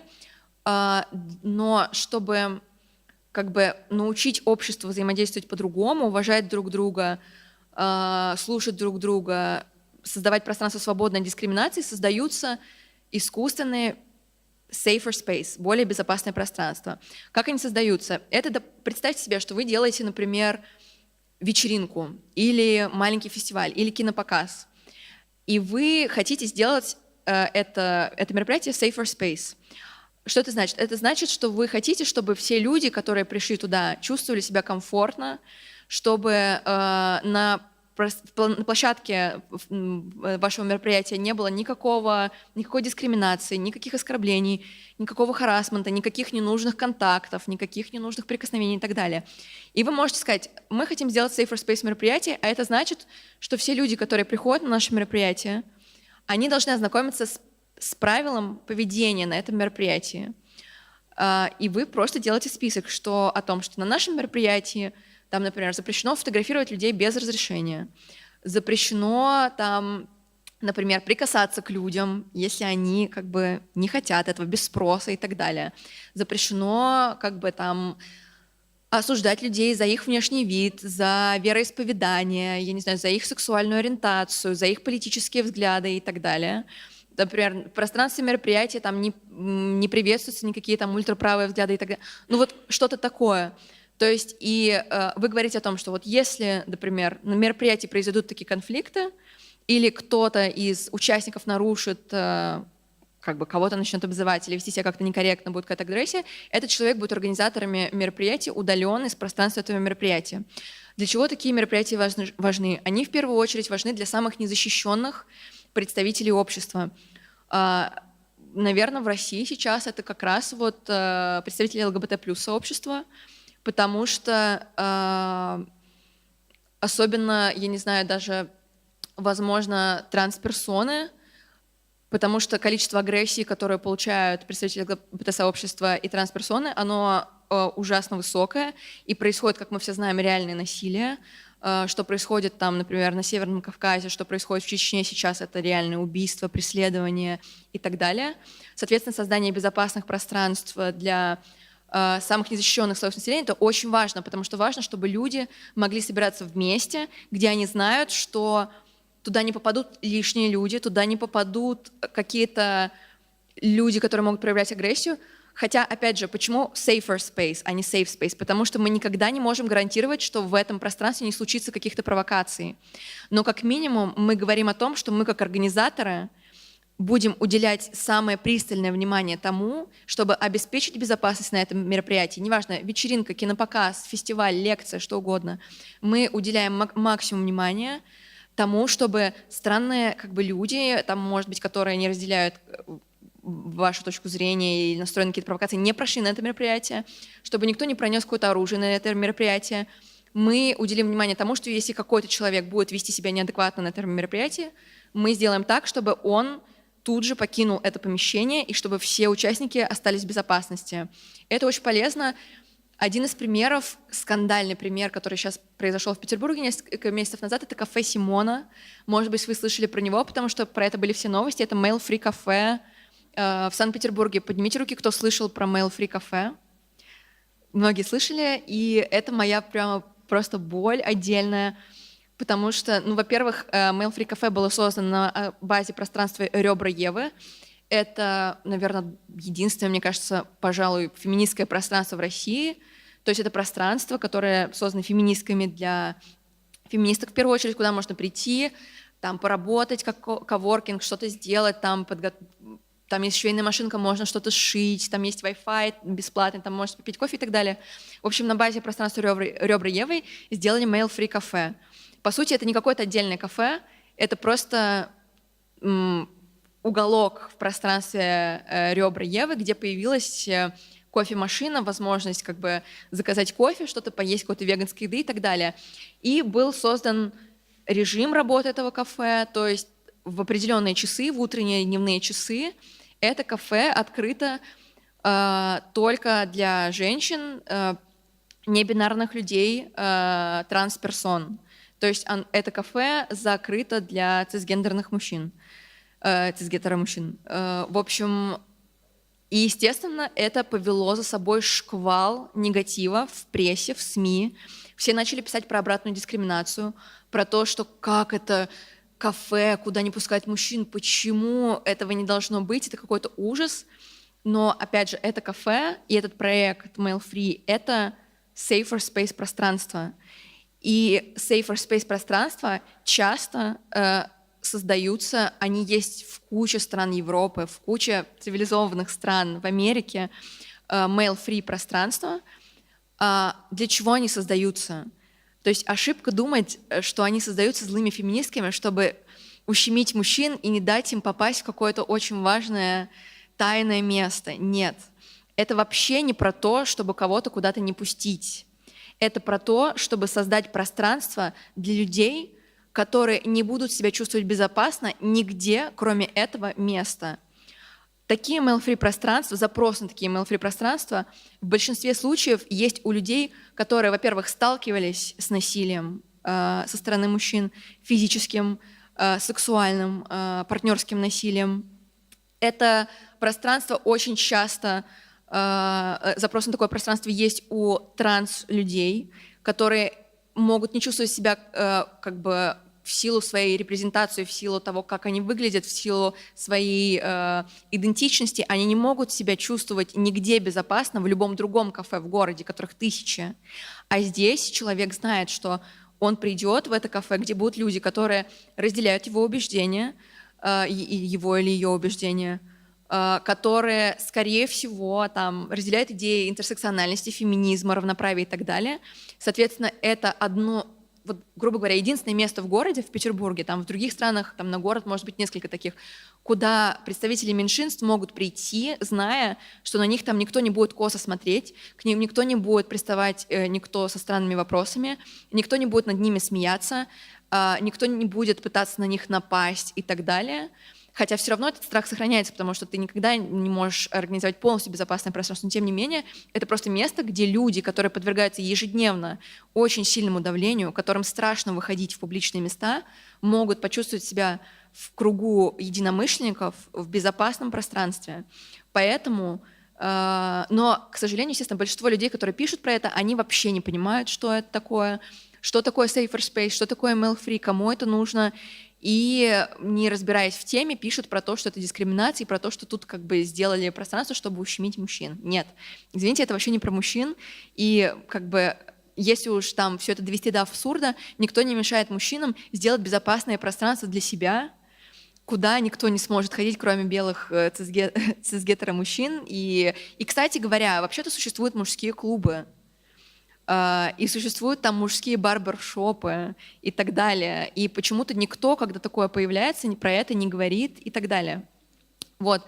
Но, опять же, тут тоже разница, как бы, нужны ли мужчинам безопасное пространство, когда подавляющее большинство случаев насилия совершается мужчинами. То есть понятное дело, что, скорее всего, безопасное пространство нужны как бы не мужчинам, а женщинам и как бы представителям меньшинств. Вот, это про Safer Space. Так, но последнее, что скажу еще раз, как в своем регионе создать, развивать сообщество, связанное вот с вашей темой, которая вас интересует в сфере социальной справедливости, экология, феминизм, права ЛГБТ плюс сообщества. Но, как мне кажется, вообще вот феминизм, права ЛГБТ плюс сообщества неразрывно связаны сейчас. Ну, я еще как интерсекциональная феминистка говорю, потому что, собственно, как бы в интерсекциональной повестке это вообще все как бы единое целое. Соответственно, феминистки и представители ЛГБТ плюс сообщества очень хорошо всегда объединяются для создания каких-то общих организаций, проектов, мероприятий.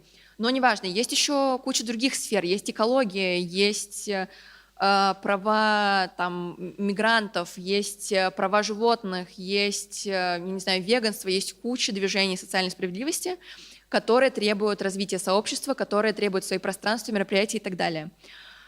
И может так оказаться, что в вашем городе ничего такого нет. То есть нет какого-то там фем-пространства, как, например, есть в Санкт-Петербурге, нет какого-то там, не знаю, экологического клуба или чего-то, но ничто не мешает вам его создать. И, например, вот как сейчас я вижу, что мне писало много моих подписчиков, и вот отсюда, из Сыктывкара, я спрашивала, ну что, у вас есть какие-то фем-сообщества? И все мне ответили, что да нет, у нас ничего такого нет. Нет, ну у нас есть феминистки, но чего-то вот прям такого ничего активного не происходит. Но в итоге здесь я вижу полный зал. Мне кажется, что наверняка, я надеюсь, что все в этом зале поддерживают идеи равноправия, против дискриминации и так далее.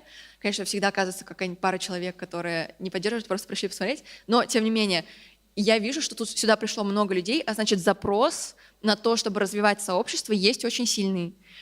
Соответственно, ничто не мешает вам объединиться и развивать это сообщество, находить единомышленников, союзников и создавать свои мероприятия. И это сделать довольно просто. Можно начать просто с групп в соцсетях. То же самое, вот я смотрю на примеры других регионов, очень часто все сейчас начинается с групп в соцсетях. Например, там кто-то создает группу, там, например, экология в Сыктывкаре, или там веганы в Сыктывкаре, или там феминизм в Сыктывкар. И вы можете создать такую группу, вы можете пригласить туда своих подруг, которые разделяют вашу точку зрения, активисток, которые занимаются этой темой, блогеров, которые про это пишут, журналистов, которым это интересно, и начать в этой группе какие-то обсуждения, выкладывать туда информацию, которая вам интересна по теме, статьи, перепосты каких-то ссылок, событий. Вы можете делать там чаты и обсуждения с поиском единомышленников, чтобы встречаться и говорить там, я не знаю, на тему экологии, феминизма, прав животных, чего угодно. Вы можете, создав такую группу, то есть набрав определенное сообщество людей, вы можете, например, делать ридинг-группы. Ридинг-группы — это очень классная история, потому что, например, вы можете интересоваться экологией, феминизмом, любой темой социальной справедливости, но вам может казаться, что вы недостаточно знаете на эту тему, у вас недостаточно теоретических знаний, то есть вроде бы интуитивно вам все это близко и нравится, но вы там не читали каких-то там важных исследований или статей, или каких-то главных книжек там, про гендерную теорию или про права животных или про экологию. Вы можете собраться с людьми, которым интересно это исследовать, сказать, а давайте сделаем ридинг-группу, давайте соберемся там 5, 10, 20 человек, вот найдем какую-то там важную статью, все ее прочитаем за неделю, а потом встретимся в воскресенье в этом кафе и будем ее обсуждать. Или прочитаем книгу там «Второй пол» Симоны де Бувуар за месяц и встретимся и будем обсуждать. Или давайте там прочитаем 3 книги или прочитаем 1 книгу, а каждый сделает какой-то конспект по главе одной, чтобы не всем нужно было читать все, и потом обсудим, что нам показалось самым важным, и поделимся каким-то summary из этих книжек или статей и так далее. Это тоже очень важно. То есть у вас может там не быть института какого-то, который образовывает на эту тему. Вы можете сами создать горизонтальную просветительскую организацию общественную, где вы будете просто собираться как такой клуб и развиваться. Также вы можете приглашать спикеров, почему нет? Вот вы создали гридинг-группу, вы можете пригласить какую-нибудь журналистку, которая исследует эту тему, рассказать, поговорить о какой-то теме конкретной. Вы можете, например, если у вас экологический, какую-то вы создали группу, вы можете пригласить там кого-то из активистов с ШИСа, рассказать про свой опыт и тоже обсудить какие-то вопросы. То есть и сообщество ваше очень быстро начнет расти, потому что как только вы начнете какую-то минимальную деятельность, поверьте, мой опыт показывает, что сначала это 5 человек, потом это 10 человек, через месяц это уже 50 человек, у вас полный зал сидит на лекции, а потом вы уже выходите на митинги, и потом уже 8 марта у вас как бы там женский марш на весь Сыктывкар и так далее. А потом, конечно, всемирная революция. Вот. Еще важный момент, забыла сказать, про вот тоже психологическую поддержку, что же важно для женщин, для представителей ЛГБТ-сообщества.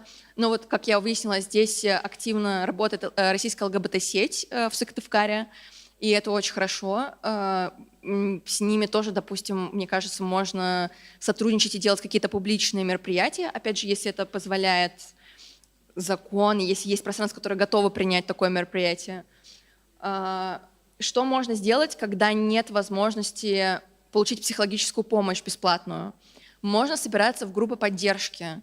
То есть это вообще самое простое, что можно сделать. Это, то есть вы, опять же, в своем там, вот вы создали там феминизм Сыктывкар, группу ВКонтакте, у вас набралось какое-то количество людей, вы делаете запрос, а давайте собираться в анонимную группу психологической поддержки. Кто готов прийти и поговорить о своем там опыте насилия или опыте дискриминации или опыте, там, не знаю, какой-то абьюзивных отношений. Давайте соберемся и поговорим об этом, как бы, как можно вести такие группы, очень легко найти в интернете, то есть там не обязательно быть психологом, то есть вот эта вот групповая терапия, она тоже очень хорошо работает, достаточно собраться вместе и начать обсуждать просто ваши переживания, и это уже может стать спасением для многих людей, которые находятся в тяжелом психологическом состоянии, для вас лично.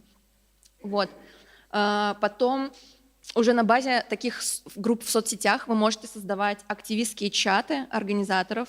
То есть вот да, вы создали группу «Феминизм Сыктывкар». Я, конечно, все про феминизм хочу делать акцент.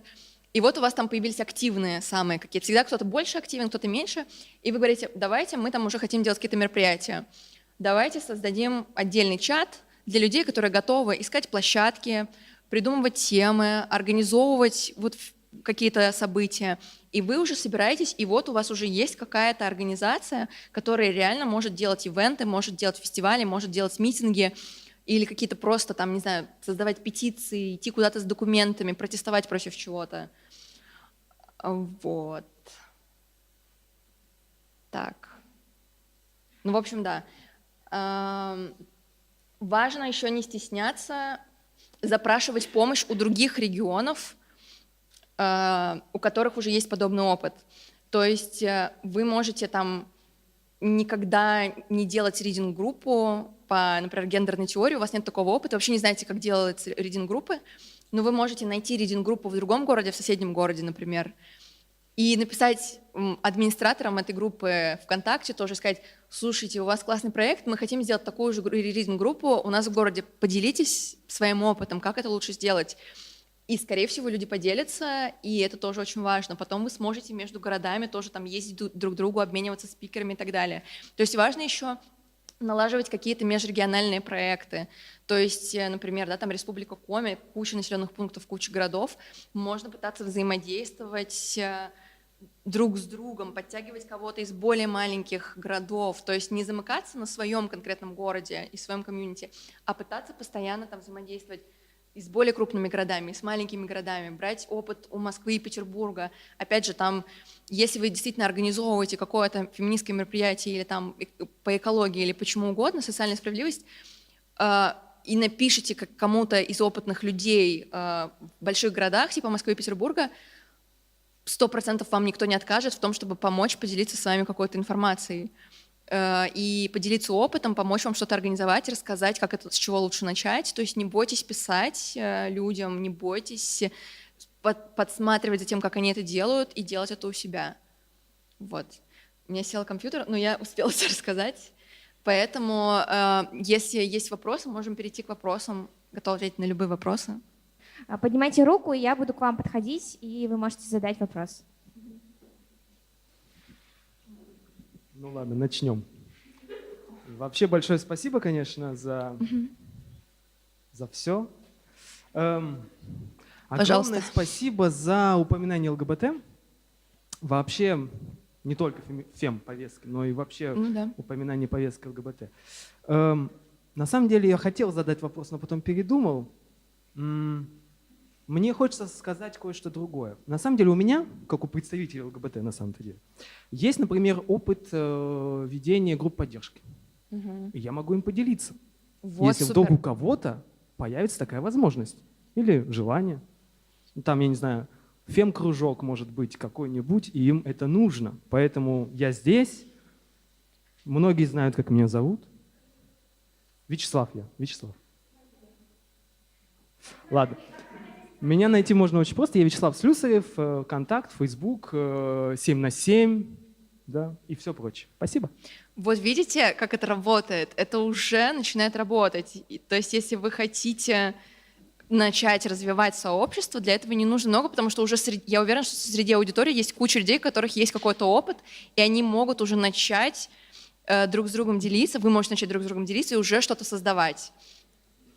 Спасибо большое. У кого-то еще есть вопросы? Не стесняйтесь.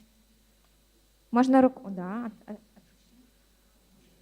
Представляться ведь не надо, то есть стеснительно. Да, можно не представляться. Хорошо, и можно не вставать? Можно сидеть, Да, да. хорошо. Это вопрос, а вот чем социальный в общем, институция отличается от социального института? А то у меня гуманитарное образование, я совсем не выкупаю эту тему. Ничем. То есть это просто другое слово, которое не отличается ничем? Ну, институт и институция — это одно и то же, да. А, ну ладно, тогда простите. Не, нормальный вопрос просто. Можете вообще любые вопросы, ну не любые, ну как бы на тему вообще активизма, феминизма, не знаю, чего угодно, можете спрашивать. В общем, есть такая тема, ну, если вот, ну, серьезно подходить к теме феминизма, то мы понимаем, допустим, у нас есть, допустим, ну, Сыктывкар, который, в принципе, студенческий город, и тут люди выкупают, что, ну, нехорошо, например, когда тебя парень там ударил или ну, что-то еще проявил такое нехорошее. Вот, но, грубо говоря, в Сыктывкаре это все еще более-менее благополучно, а есть, допустим, менее благополучные социальные среды. Ну, например, недавно мой знакомый в наркотическом припадке пытался зарубить свою подругу. Вот, и, в принципе, к этому там отнеслись нормально. И тут есть такая вещь, не считаете ли вы, что корреляция между вот этими всеми проявлениями сексизма и прочих ништяков, они связаны немножко с экономическим положением людей и вот их именно вот, скорее всего, именно экономическим положением в обществе и так далее? Не, конечно, абсолютно, абсолютно.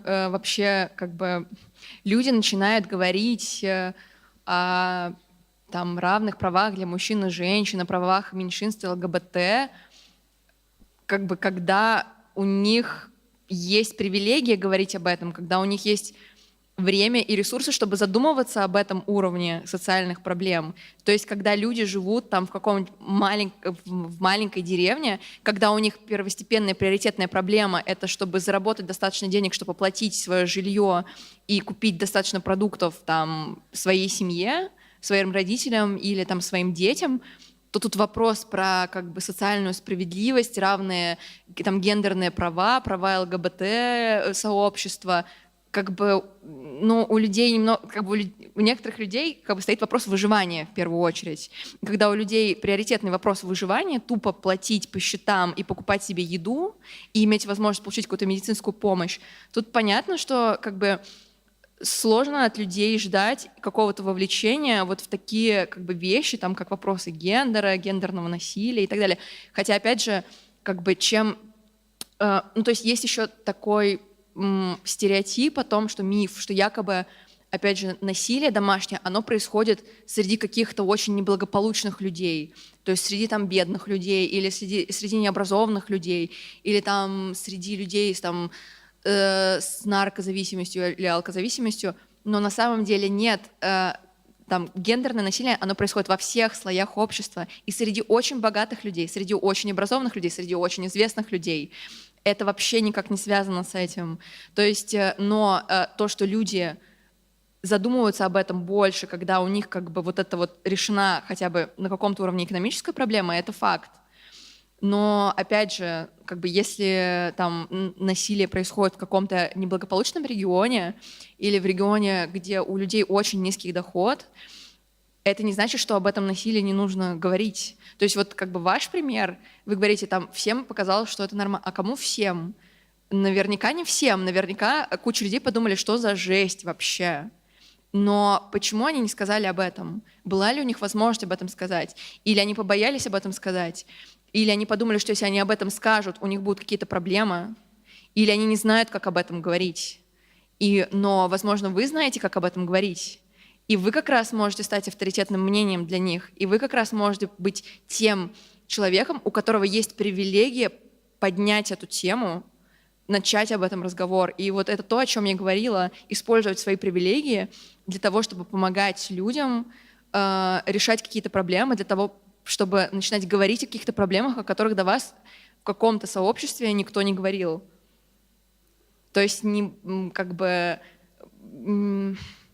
нужно понимать, что у нас всегда есть возможность что-то сделать, даже какой-то минимальный вклад. И не нужно обесценивать этот минимальный вклад, потому что иногда этот минимальный вклад он может спасти жизнь человека. Иногда переслать человеку сообщение о бесплатной психологической помощи или о телефоне, номере горячей линии может спасти жизнь человеку. Вот это может спасти женщину от того, что она завтра не умрет от руки своего мужа, партнера или так далее. А может не спасти, но ведь всегда лучше, когда мы используем этот шанс, и когда мы сделаем хотя бы что-то для этого. Мне кажется, какой-то Опра Винфри сейчас вайб пошел. У кого-то еще есть вопросы? Да, конечно.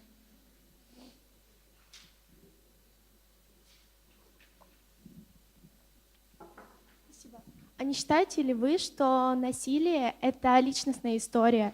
То есть насилие может производить мужчина над мужчиной, женщина над женщиной, и, собственно, никаких комьюнити не создается для этого. Не обязательно быть феминисткой. И вот насилие, оно не имеет каких-то рамок. То есть... Да, поняла ваш вопрос. Но смотрите, действительно, насилие совершается мужчинами над мужчинами, и женщинами над женщинами, и мужчинами над детьми, и женщинами над детьми. Но почему вообще существует термин такой, как гендерное насилие? И почему, когда говорят про гендерное насилие, имеют в виду в первую очередь женщин? Потому что есть исследования научные, есть статистика, есть опыт столетний, который дает нам определенные цифры и который дает нам научную информацию о том, что большее количество насилия совершается мужчинами, но не только над женщинами. Просто агрессоры в основном, в подавляющем большинстве, это мужчины. Они могут совершать насилие и над другими мужчинами, и над женщинами. Количество женщин, которые совершают насилие над мужчинами или над другими женщинами, или над детьми, это маленький процент. Это несущественный процент по сравнению с тем, сколько насилия совершают мужчины. Какой процент насильников и абьюзеров — это мужчины? Это подавляющее большинство, и это научный факт. Это исследования международные, локальные, какие угодно, и они все говорят об одном и том же. Мужчины совершают насилие и над мужчинами, и над стариками, и над детьми, и над женщинами. Это не значит, что женщины не совершают насилие никогда. Но просто этих случаев, когда женщины совершают это насилие, их просто, это очень маленький процент. Поэтому, я не совсем поняла, в чем вопрос. То есть вы говорите, что насилие не имеет какого-то пола, но да, насилие может происходить между людьми любых гендеров, любого возраста, но мы говорим о гендерном насилии именно потому, что у нас есть статистика, и мы понимаем, что все-таки большинство случаев это определенный паттерн. Это мужчина, который совершает насилие над более слабыми людьми, другими мужчинами, женщинами, стариками, детьми. Насилие над стариками — это вообще отдельная тема, покрытая таким мраком, что вообще непонятно, как с этим разбираться, потому что там, если детей еще государство как-то защищает от насилия, то есть есть довольно жесткие законы, хотя, опять же, все, что происходит в семье, очень сложно, этому очень сложно выбраться на поверхность. Но насилие над стариками, над людьми, которые часто вообще не могут рассказать об этом насилии, потому что у них уже ментальные нарушения идут, люди с деменцией, которые могут вообще не помнить про совершенное над ними насилие, люди уже после инсультов, инфарктов, лежачие больные, над которыми согласно исследованию, совершается огромное количество всемирных насилия, но о нем вообще никто никогда не узнает, потому что это все происходит за закрытыми дверьми. И это гигантская проблема. И, Да. Ну просто вот это как бы цифры, это реальные цифры, это наука, против которой мы ничего не можем сделать, к сожалению. А еще вопросы есть? Я думаю, все. Можно похлопать нашей прекрасной Лёле. Спасибо большое. Спасибо большое.